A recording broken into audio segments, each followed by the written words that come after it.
اس پہ مجھے کچھ کہنے کی ضرورت نہیں. پورے ملک میں متفقہ طور پر یہ رائے پائی جاتی ہے کہ یہ حکومت جو معاشی ریلیف دینے کے نام پر آئی تھی, اس نے لوگوں کی معاشی مشکلات میں بے پناہ اضافہ کر دیا. اور دوسری بات یہ ہے کہ جو جس طرح سے پاکستان میں میڈیا, پھر انسانی حقوق, سول سوسائٹی اور ایک سیاسی جماعت کو ٹارگٹ کیا گیا ہے, وہ بھی ہمارے سامنے ہے, وہ اچھی شگون نہیں ہے. اور یہ جو مریم نواز کہتی تھی کہ لیول پلینگ فیلڈ ہونی چاہیے, یہ کیسی لیول پلینگ فیلڈ ہے؟ ایک سیاسی جماعت کو دیوار سے لگانے کی کوشش کی جا رہی ہے, اس کی لیڈرشپ کو پابند سلاسل کر دیا گیا ہے, اس کی پارٹی کے رہنماؤں کو گرفتار کر لیا گیا ہے یا پارٹی چھوڑنے پر مجبور کر دیا گیا ہے. یہ ساری صورتحال ظاہر کرتی ہے کہ پاکستان میں سیاست اور جمہوریت کے حق میں تو کچھ نہیں ہو رہا. اس وقت تو جو کچھ ہو رہا ہے وہ ایک قسم کا ہائبرڈ نظام ہے, جہاں جمہوریت بھی پابند سلاسل ہے اور جمہوری فیصلے بھی پابند سلاسل ہے. تو اس نظام کو پتہ نہیں کیا نام دیا جائے گا. جب ہم عمران خان کی حکومت کو کہا جاتا تھا کہ یہ اسکرپٹڈ حکومت ہے, ہائبرڈ حکومت ہے, تو اس حکومت کو تو پھر double double double double plus تیسرے چوتھے پلس کر کے جو ہے اس حکومت کو درجہ دینا چاہیے, کیونکہ یہ حکومت خود سے تو فیصلہ کرنے سے قاصر ہے. ٹھیک ہے. احمد قریشی صاحب, سلمان عابد صاحب جس طرح سے فرما رہے ہیں کہ جمہوریت کو اور اپوزیشن کو دیوار کے ساتھ لگا دیا گیا ہے. جب عمران خان پرائم منسٹر تھے تو آپ کو یاد ہوگا کہ شہباز شریف صاحب نے on the floor of the parliament کہا تھا کہ انڈیا نے اگر اپوزیشن کو دیوار کے ساتھ لگایا تو آپ نے تو ہمیں دیوار میں چنوا دیا ہے. تو پی ٹی آئی کے دور میں 2013 سے 2018 تک بیشتر نون لیگ رہنماؤں کی گرفتاریاں ہوئی. خود میاں محمد نواز شریف 239 دن پابند سلاسل رہے. مریم نواز کہتی ہیں جیل میں ان کے ساتھ بہت برا سلوک کیا گیا, فرائنگ پین سے وہ کپڑے استری کرتی رہیں. کیپٹن صفدر گرفتار ہوئے, رانا ثناء اللہ پر مقدمات بنے. تو آپ ان 16 مہینوں کو کیسے مختلف دیکھتے ہیں؟ کیا اسی کی کنٹینیوٹی تھی کہ آج ہم پاور میں ہیں تو اپوزیشن کو ہم دیوار کے ساتھ لگائیں گے, یا کچھ مختلف بھی ہوا ہے سر؟ نہیں, اپوزیشن کو دیوار پہ لگانے کی جو بات ہے, یہ تو مطلب عمران خان صاحب کی ساری پالیسی جو ہے جب سے وہ ان کی نئی لانچنگ ہوئی تھی 2011 کے بعد, تو وہ تو یہی تھی کہ سب کو ختم کرنا ہے اور کوئی ایگزسٹنس اور ساتھ مل کے رہنا اور مل کے کام کرنے کی تو روایت انہوں نے نہیں رکھی. مطلب یعنی اچھی بات نہیں ہے یہ جو ہو رہا ہے, لیکن یہ چیز تو انہوں نے حکومت میں جب وہ باہر تھے 2011 کے بعد جب لانچ ہوئے تھے تو اس وقت بھی یہی بات کر رہے تھے, اور جب گورنمنٹ میں وہ آئے 18 کے بعد تو اس پہ انہوں نے عمل درآمد کیا اور دبانے کی پوری کوشش کی اور لوگوں کو سیاست سے نکالنے کی کوشش کی. اور باقاعدہ جو حامی تھے عمران خان صاحب کے اور جو ان کی پوری جو میڈیا ٹیم اور یوٹیوبرز اور پوری ایک لمبی جو ایک انڈسٹری لگائی گئی تھی, وہ سب یہ ایک ہی بات کر رہے تھے کہ یہ اس سیاسی جماعت کو پاکستان کی سیاست سے نکالنا ہے, اس سیاستدان کو نکالنا ہے, اس خاندان کو نکالنا ہے. تو ان کی ساری باتیں جو تھیں وہ یہی تھیں کہ سب کو نکالنا ہے, سب کو باہر کرنا ہے. تو اب ظاہر ہے اب جب دوسرے آئے ہیں تو وہ تھوڑا بہت کچھ کر رہے ہیں, تو یہ اچھی بات نہیں ہے. میں یہ نہیں کہہ رہا کہ یہ اچھی بات ہے, لیکن یہ ایکسپیکٹڈ ہے. آپ نے یہی روایت رکھی, تو یہ مطلب اگر عمران خان صاحب یا ان کی پارٹی جو ہے, ہم تو میں سلمان عابد صاحب ہم تو تجزیہ کر سکتے ہیں, ہم پارٹی کے لوگ تو نہیں ہیں, لیکن یہ پارٹی جو ہے وہ جو انہوں نے کیا وہ تو نتیجہ نکلے گا. دوسری کے 16 مہینے جو ہیں بیسکلی ہمارے ہاں جو یہ حکومت آئی تھی کوalition, میرے نزدیک اور یہ میری رائے ہے کہ یہ حکومت جو ہے ایک تاریخی حکومت تھی, کیونکہ بہت عرصے بعد ہم نے پاکستانی سیاست میں ہی دیکھا کہ پاکستان کی سیاسی جماعتیں جو ایک دوسرے کو برداشت نہیں کرتی تھیں وہ مل کے اکٹھی بیٹھی, اور 9 اور 10 اپریل 2022 میں جو ہوا وہ میرے خیال میں 9 اور 10 اپریل تاریخی لمحے تھے جب ریاست کے جو اہم ستون ہیں, جوڈیشری, پارلیمنٹ اور ملٹری اکٹھے ہوئے, اور جو سیاسی قیادت ہے ملک کی تمام سیاسی جماعتیں وہ بھی اکٹھی ہوئیں, اور سب نے مل کے فیصلہ کیا کہ ایک تو خانہ جنگی نہیں ہونے دینی, اس کو روکا نمبر 1 شروع میں, اور اس میں کامیاب ہوئے. قانونی طور پہ 75 ایئرز میں پہلی مرتبہ پارلیمنٹ کے ووٹ کے ذریعے ایک وزیر اعظم کو جمہوری انداز میں گھر بھیجا. دوسری چیز, پھر جو 2 بہت اہم کام 16 مہینے میں ہوئے ہیں وہ ریپیئر کرنا تھا ہماری خارجہ پالیسی, سب سے اہم بات, کیونکہ اس کے بغیر آپ اکانومی کو بھی نہیں سنبھال سکتے تھے. تو سب سے اہم اور سب سے پہلا جو کام تھا وہ فارن پالیسی ریپیئر کرنا تھا, اور وہ لمبی کہانی ہے, آپ کو پتہ ہے, میں اس میں بھی نہیں جا رہا. تو سر ہوئی فارن پالیسی ریپیئر اور اکانومی بہتر ہوئی 16 مہینے میں؟ فارن پالیسی کافی حد تک جو ہے امپروو ہو گئی ہے, بہت زیادہ, یعنی اس میں سکسیس ہوئی ہے. اکانومی سے زیادہ سکسیس فارن پالیسی میں ہوا ہے آبویسلی, اکانومی جو ہے وہ اب ظاہر ہے وہ تو صرف ایک سیاسی فیصلے کے اوپر منحصر نہیں ہے.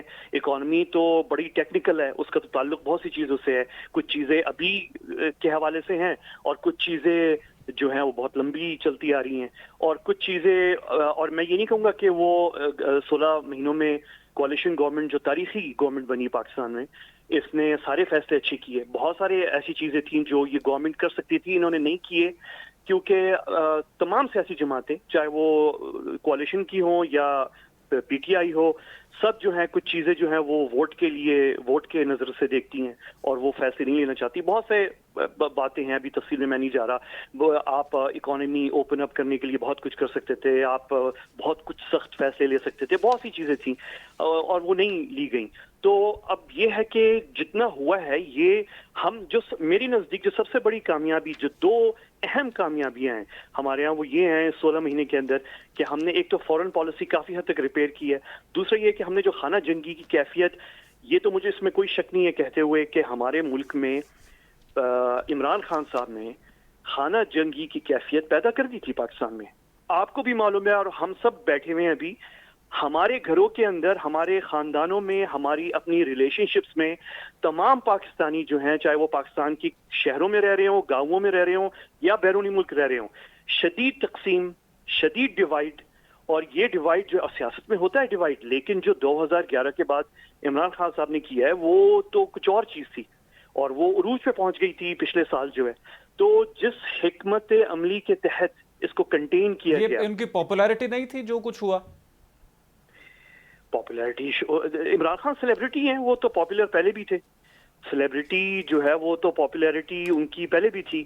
اب آپ کہاں پہ وہ پتلی لائن جو ہے وہ آئیڈینٹیفائی کریں گے کہ کہاں پہ وہ سیلیبریٹیز, اب سیلیبریٹی کا ٹھیک ہے ان کی اس کی وجہ سے پاپولیرٹی بھی ہے, لیکن ایکشنز جو ہیں اور اس کا اثر جو ملک پہ ہوا ہے وہ اگر آپ جج کریں, ٹھیک ہے وہ پاپولر ہیں, بہت زیادہ پاپولر ہیں. ان کی پرنسس ڈیانا جاننے والی تھیں, گولڈ سمتھ فیملی میں ان کی شادی ہوئی ہے, تو وہ پاپولر ہیں, فائن. لیکن جو ریزلٹ ہوا ہے وہ ڈویژن ہوا ہے ملک کے اندر, بہت شدید ڈویژن ہوا ہے. اور ہم 9-10 پچھلے سال اپریل ہم خانہ جنگی کو آنکھ میں آنکھ ڈال کے سامنے دیکھ رہے تھے, اور اگر یہ حکمت, اگر وزڈم سے ملک کو نہ سنبھالا جاتا خدا نہ خواستہ 9 اور 10 اپریل کو, تو ہمارے ہاں امکانات بہت بڑھ گئے تھے خانہ جنگی کے, اور اس کے بعد بھی بہت ساری کوششیں ہوئیں, لیکن کنٹین کیا گیا. تو ہم میرے خیال میں اچھی جگہ کھڑے ہوئے ہیں, اور یہ اچھی بات ہے کہ پاکستان تحریک انصاف کو موقع دیا جا رہا ہے, وہ الیکشن لڑے, وہ سیاست میں آئے, اور پاکستان تحریک انصاف جو ایک سیاسی جماعت ہے, آپ دیکھیں کہ ابھی تک کوئی کوشش اس طرح کی نہیں کی گئی کہ پاکستان تحریک انصاف. سلمان عابد صاحب کا اس پر احمد صاحب کامنٹ لے لیتے ہیں. احمد قریش صاحب کہہ رہے ہیں کہ پی ٹی آئی کو موقع دیا جا رہا ہے, الیکشن کمیشن نے چیئرمین پی ٹی آئی کو 5 سال کے لیے نااہل قرار دے دیا ہے, 3 سال ان کو قید کی سزا سنائی گئی ہے, جرمانہ بھی ان کو ہوا ہے, اور NA-45 کرم سے ان کو ڈی نوٹیفائی کر دیا گیا ہے. P T I chairman corrupt practices کے مرتکب قرار پائے ہیں. میں یہاں پر یہ ایڈ کر دوں کہ سر, جس طرح سے ان کے وکیل کو گرفتار کیا گیا ہے, FIR نوٹس آج خواجہ حارث صاحب کو بھی بھیج دیا ہے, اور ہو سکتا ہے کہ شاید ان کو بھی گرفتار اس میں کیا جائے. تو موقع مل رہا ہے پی ٹی آئی کو انتخابات میں اپنی کیمپین کرنے کا, ایک سوال. اور دوسرا, آپ اس میں یہ بھی کامنٹ کیجئے گا کہ راجہ ریاض صاحب آج فرما رہے ہیں قائد حزب اختلاف کے ساتھیوں کی مشاورت سے 3 نام فائنل کر لیے, میرے نام 90% فائنل ہو گئے. راجہ ریاض صاحب کو بھی اس میں موقع دیا جا رہا ہے کیئر ٹیکر پرائم منسٹر کی سلیکشن میں؟ دیکھیے, پہلی بات میں یہ کر دوں کہ نگران وزیر اعظم کے تقرری کا اعلان نہ لندن سے ہوگا نہ اسلام آباد سے ہوگا. آپ مجھ سے بہتر جانتے ہیں یہ فیصلہ جو ہے پنڈی میں ہونا ہے, اور جس کا نام سامنے آ رہا ہے وہ حفیظ شیخ صاحب ہے. اس لیے حفیظ شیخ صاحب اس وقت موسٹ فیوریٹ ہے. یہ ان کے پاس اسپیس نہ شہباز شریف صاحب کے پاس ہے, نہ نواز شریف صاحب کے پاس ہے, نہ زرداری صاحب کے پاس. دوسری بات ہے, یہ بڑی عجیب سی بات کی ہے احمد قریشی صاحب نے کہ پی ٹی آئی کو بڑا موقع مل رہا ہے. یعنی آپ اندازہ لگائیے کہ پی ٹی آئی جو ہے اپنی سینٹرل ایگزیکٹو کمیٹی کی میٹنگ نہیں کر سکتی, اپنے پارٹی کے لوگ ان کے اکٹھے نہیں ہو سکتے. جو لوگوں نے 9 مئی کے بعد معذرت کر لی ان کے لیے سارے جرم معاف ہو گئے, اور جن لوگوں نے 9 مئی کے بعد پارٹی کے ساتھ کھڑے رہنے کا اعلان کیا وہ مختلف مقدمات کا سامنا کر رہے ہیں, یا یہ کہ وہ ان کو IPP میں استحکام پاکستان پارٹی میں شامل کر دیا گیا ہے, یا پرویز خٹک صاحب کی PTI پارلیمنٹیرین بنا دی گئی ہے. یہ سب کچھ کیسے ہوا ہے؟ ہم اتنے بھولے اور بچے تو نہیں ہیں. سر, یہ شاید خاقان عباسی کا نام سامنے آ رہا ہے کیئر ٹیکر پرائم منسٹر کے. میں نے کہا ہے نا, میں نے کہا وہ فیصلہ پنڈی میں ہونا ہے, حقان عباسی ہو یا کوئی بھی ہو, وہ فیصلہ پنڈی والوں نے کرنا, انہوں نے نہیں کرنا بیچاروں نے. دوسری بات یہ ہے کہ میں نے کہا کہ جس طرح سے پارٹی میں تقسیم کی گئی ہے, پارٹی تو اس وقت مفلوج کر دی گئی ہے پی ٹی آئی. آپ کہہ رہے ہیں کہ الیکشن میں حصہ لینے کی اجازت ہے, وہ الیکشن میں حصہ لیں, پتہ نہیں کیسے ہاتھ پیر نہیں سر, باندھ کے سوال میدان تو میں یہ ہے اتارا کہ جائے گا. اپنے دور حکومت میں انہوں نے بھی تو اس طرح سے کیا نا پر اگر دیکھیں نا, اپوزیشن کے ساتھ, فرق کیا ہے اس میں؟ فرق سنیں, اگر عمران خان نے غلط کیا ہے تو کیا اس کو ریپیٹ ہونا چاہیے؟ پہلی بات تو یہ ہے. بالکل نہیں ہونا اور چاہیے. یہ تو عمران خان کی تو ڈیموکریسی پہ بے شمار کریڈینشیل چیلنج کی جا سکتے ہیں نا. یہ تو تجربہ کار لوگ ہیں, پرانے لوگ ہیں, چارٹر آف ڈیموکریسی پہ سگنیٹری ہیں, ان کی تو جمہوریت کی کریڈینشیل بڑی ہے, انہوں نے تو بڑی جدوجہد کی ہے. تو ایک بات. دوسری بات یہ ہے کہ یہ جو ملک اس وقت بہت آگے کی طرف جا رہا ہے, 12 لاکھ بندے اس وقت پاکستان چھوڑ گئے ہیں, پڑھے لکھے نوجوان. روزگار اگر ہے تو مجھے بتائیے کہاں روزگار مل رہا ہے, کہاں معیشت درست ہے, کہاں معاشی معاملات. اور یہ جو آپ نے انٹرنیشنل دنیا کے بارے میں بات کی ہے کہ ہماری فورن پالیسی بہت ٹھیک آئی ہے, ابھی تک تو افغانستان کا معاملہ ہی ہمارے سے نہیں حل ہو رہا بھیا. ہندوستان ہم سے بات چیت کرنے کے لیے تیار نہیں ہے. امریکہ اور چائنا کے درمیان ہم ایک ربڑ اسٹیمپ بنے ہوئے ہیں. ہمیں نہیں پتا کہ ہم امریکہ کے ساتھ کھڑے ہیں, ہمیں نہیں پتا ہم چائنا کے ساتھ کھڑے ہیں. ٹھیک ہے نا. تو اس لیے ابھی تو بہت سارے گرے ایریا ہے پاکستان کے اندر, اور پاکستان میں اس وقت جو کچھ ہو رہا ہے, اگر اتنا اچھا ہو رہا ہوتا تو ادارے اپنی اپنی حدود میں کام کرتے نا. اب تو ادارے ایک دوسرے کے حدود سے باہر نکل آئے ہیں.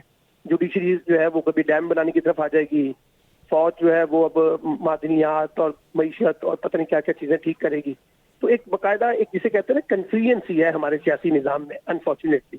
اس کی ذمہ داری عمران خان پہ بھی عائد ہوتی ہے, اس کی ذمہ داری آج کی حکومت پہ بھی عائد ہوتی ہے, اس سے سابقہ حکومتوں پہ بھی عائد ہوتی ہے. ٹھیک ہے, کوئی بحران جو ہے یہ آج کا پیدا کردہ تو نہیں ہے نا. احمد قریشی صاحب, یہ بحران اس طرح سے کنٹینیو رہے گا؟ جی سلمان عابد صاحب, آپ کا سر کامنٹ. میں صرف ایک جملہ کہنا چاہ رہا تھا کہ بنیادی بات جو ہمیں سمجھنی ہے کہ پاکستان میں جمہوری عمل مضبوط نہیں بلکہ کمزور ہو رہا ہے.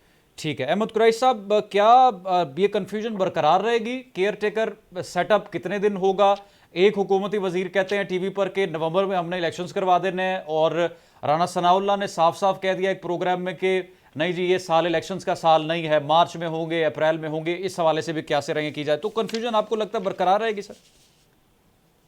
دیکھیں, یہ تو ڈسکشن بہت لمبی ہو سکتی ہے کہ کنفیوژن برقرار رہے گی نہیں, لیکن ایک چیز میں پہلے یہ کہہ دوں کہ پاکستان میں جو ہماری سیاست میں جو پیمانہ ہے کسی سیاسی جماعت کو موقع دینے کا, وہ پیمانہ یہ نہیں ہے کہ وہ اندر چھوٹی موٹی چیزیں کیا ہو رہی ہیں اس پارٹی میں. پیمانہ یہ ہے کہ وہ پارٹی تقسیم اور وہ دھڑوں میں تقسیم نہیں ہو رہی. یہ پاکستان کی جو ہسٹری ہے, سیاسی تاریخ, اس کی بنا پر یہ کہنا اس وقت بالکل جائز ہے اور صحیح ہے کہ پاکستان تحریک انصاف کو پورا موقع دیا جا رہا ہے.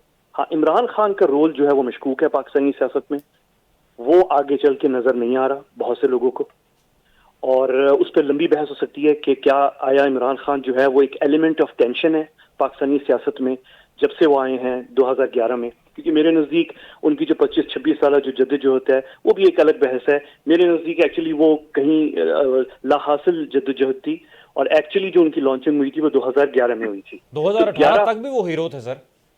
بالکل تھے. تو 2011 میں ان کی لانچنگ ہوئی تھی, اور اس وقت سے پاکستان کشمکش میں ہے. ہم نے قسم کھائی تھی پاکستان کی سیاسی قیادت نے کہ 1990 کی جو دہائی جو ضائع ہوئی ہے یہ کرسی کے کھیل میں, اس کو ریپیٹ نہیں کریں گے. اور وہ پورا 90 کا جو ڈیکیڈ تھا جس میں پوری دنیا نے, چائنا, انڈیا نے, سب نے اکانومی اپنی ٹھیک کرنے میں, دبئی نے, قطر نے, سب نے اپنی اکانومی ٹھیک کی, ترکی نے, سب نے. یہ آپ کے رجب طیب اردوغان صاحب جو ہیں اسی 90 کی دہائی کی پیداوار ہیں. مہاتیر بھی 90 کی دہائی کی پیداوار ہیں, اس سے پہلے خیر وہ آئے تھے, لیکن جو کام ملیشیا میں کیے وہ تو 90 ہم نے ضائع کیے پالیٹکس میں. ہم نے کہا تھا کہ اس کو ریپیٹ نہیں کریں گے. ہم نے اس سے بھی ورسٹ کام کر دیا اس 10 سال میں, 2011 سے لے کے اب تک جو ہے. تو قیمتی وقت جو ہے پاکستان کا ضائع ہو گیا. تو یہ تو پارٹی جو پیمانہ ہے کہ تحریک انصاف کو موقع دیا جا رہا ہے وہ یہ ہے کہ یہ دھڑوں میں ابھی تک تقسیم نہیں ہوئی. اس کا مطلب یہ پارٹی چلنے جا رہی ہے, اور یہ چلے گی آگے. تھوڑا سا ابھی کلیئرٹی نہیں ہے کچھ چیزوں میں, کون آئے گا, کون سنبھالے گا, کس کی ڈیسیجن میکنگ ہوگی, وہ ابھی چیزیں ظاہر ہے وہ ایک پارٹی کی ڈائنامکس ہوتی ہیں, ایک پالیٹکس کی ہیں, اندر ایشوز ہیں, وہ الگ بحث ہے. اب وہ بالکل.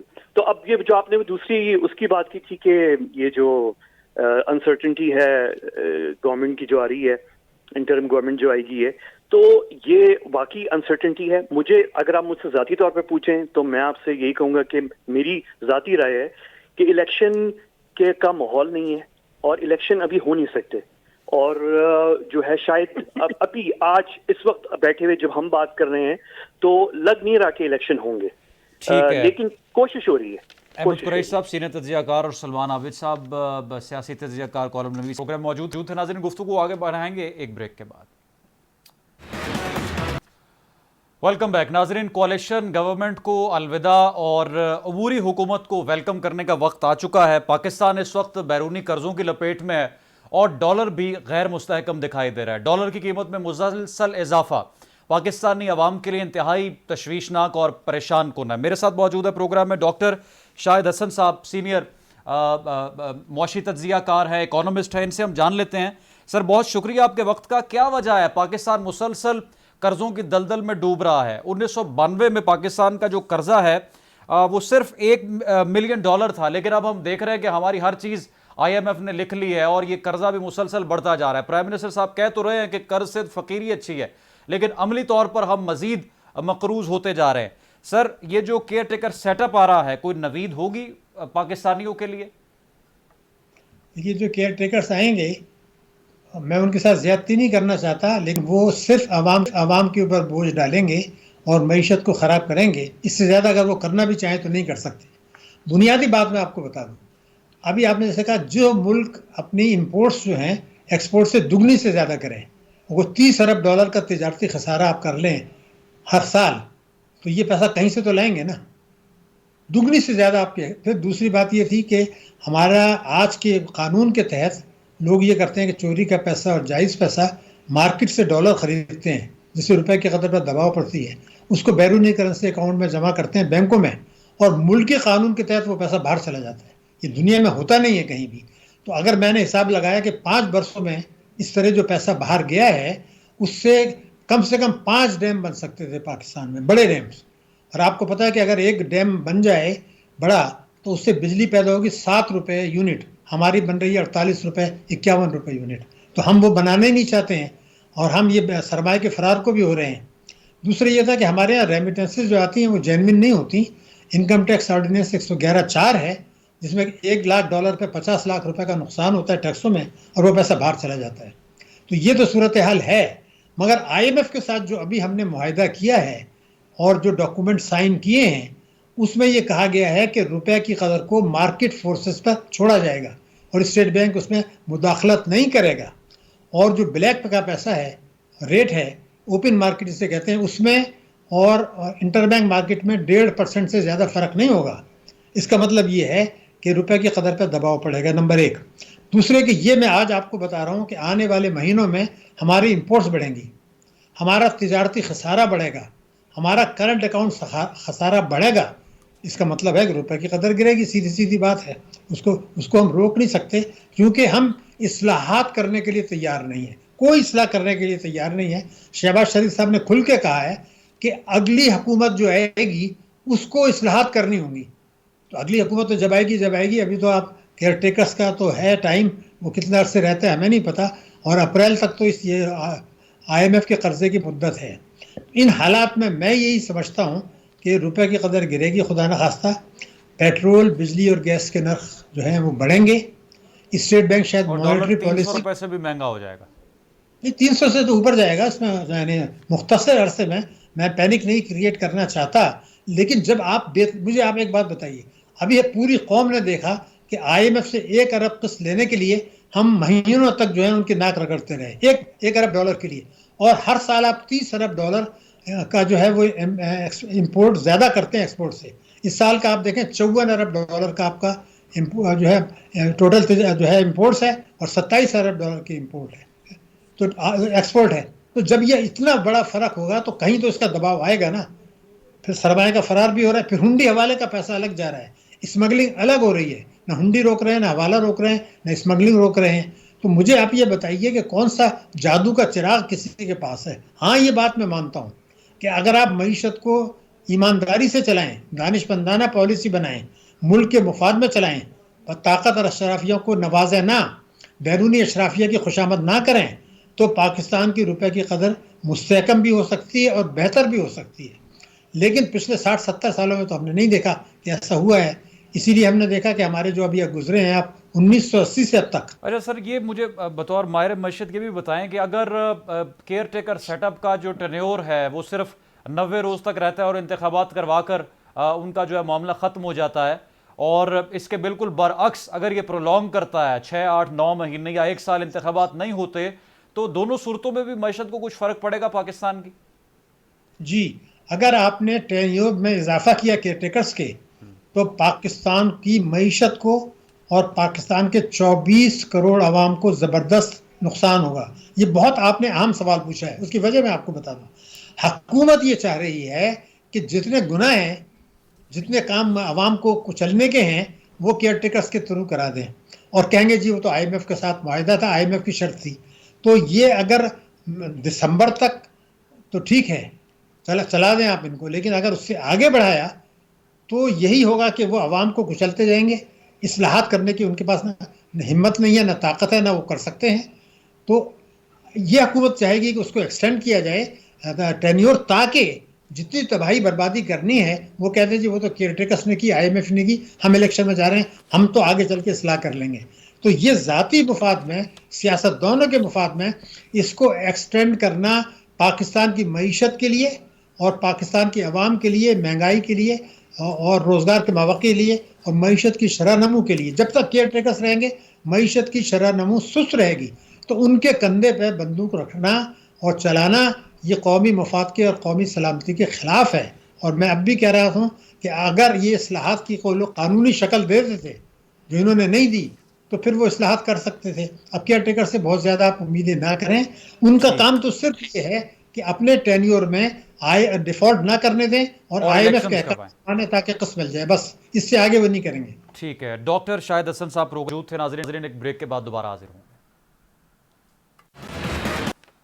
Welcome back. ناظرین، 5 سال سے کم عمر کے بچوں کو پولیو کے قطرے پلانے میں غفلت عمر بھر کے لیے ان کے لیے باعث معذوری بن سکتا ہے، اور میڈیا پر بہت بڑی ذمہ داری عائد ہوتی ہے کہ اس طرح کے تمام معاملات میں آگاہی اجاگر کرے. سندھ اور خیبر پختونخوا کے مختلف اضلاع میں 5 روزہ پولیو مہم کا آغاز کر دیا گیا ہے، اور سندھ اور خیبر پختونخوا کے کچھ علاقے ایسے بھی ہیں جہاں پر والدین پولیو کے قطرے پلانے کو درست نہیں سمجھتے اور اس عمل میں دلچسپی نہیں لیتے. میرے ساتھ موجود ہے ڈاکٹر شہزاد بیگ صاحب، کوارڈینیٹر قومی ایمرجنسی آپریشن سینٹر. سر بہت شکریہ آپ کے وقت کا. 7 اگست سے 11 اگست تک مہم شروع کی گئی ہے خیبر پختونخوا اور سندھ میں. سر، جن علاقوں میں والدین اس کو ایک برا عمل سمجھتے ہیں، وہاں پر آگاہی اجاگر کرنے کے لیے بھی کچھ اقدامات اٹھائے گئے ہیں؟ جی، ہم مختلف اقدامات کر رہے ہیں ان علاقوں میں، جس میں میڈیا کی انوالومنٹ کے علاوہ ہم وہاں پہ کارنر میٹنگز کرتے ہیں. ریلیجیس لیڈرز جو ہیں وہ بھی اس میں انوالو ہیں. اس کے علاوہ جمعہ کی پریئر میں وہ بات بھی دیتے ہیں. اس کے علاوہ جو انفلوئنسرز ہیں وہ بھی ہمارے ساتھ اس میں شامل ہیں. تو تمام ہم حربے استعمال کرتے ہیں جس کے ذریعے ہم کارنر میٹنگز کرتے ہیں، جس کے ذریعے ہم کمیونٹی کو کنونس کر سکیں کہ یہ ویکسین نمبر 1 سیف ہے. یہی ویکسین دنیا کے دوسرے ممالک میں استعمال کی گئی ہے اور انہوں نے پولیو کو ختم کیا گیا ہے. اور اس کے علاوہ اس وقت پاکستان، افغانستان میں بھی یہی ویکسین استعمال کی جا رہی ہے. ٹھیک ہے. اور اب تک اس پروسیس میں کن کن مشکلات کا سامنا کرنا پڑ رہا ہے سر ٹیموں کو، پولیو کے جو قطرے پلانے جاتی ہیں گھر گھر؟ جی، جو ایک کمپین ہماری ہوتی ہے، نیشنل کمپین ہوتی ہے، اس میں 3,70,000 سے زائد پولیو ورکر 5 دن میں پاکستان کے ہر گھر میں جا کے دستک دیتے ہیں. اس کے علاوہ ان کی سیکیورٹی پر پولیس اور آرمی کے 80,000 سے زائد اہلکار تعینات ہوتے ہیں جو اس چیز کو انشور کرتے ہیں کہ وہ ان کو سیکیورٹی دی جائے. تو یہ لوگ جو پولیو ورکر ہیں جو ہر گھر میں جا کے قطرے پلاتے ہیں، تو ہماری والدین سے یہی درخواست ہے کہ جب یہ آپ کے گھر پہ آئیں، دستک دیں، تو خدارا ان سے تعاون بھی کریں اور اپنے بچوں کو معذوری سے بچانے کے لیے اور اپنے ملک پاکستان کو اس ایک خوفناک بیماری سے جس کا کوئی علاج ہی نہیں ہے، اس سے بچانے کے لیے، اور جو ایسی بیماری ہے جو صرف دنیا کے صرف 2 ممالک میں رہ گئی ہیں، ایک پاکستان اور ایک افغانستان، تو اس سے چھٹکارا حاصل کرنے میں ہماری مدد کریں۔ ٹھیک ہے، ڈاکٹر شہزاد آصف بیگ صاحب، کوارڈینیٹر قومی ایمرجنسی سینٹر پروگرام میں ہمارے ساتھ موجود تھے۔ ناظرین، کل دوبارہ ملاقات ہوگی۔ رخشان میر کو دیجیے اجازت، اللہ حافظ۔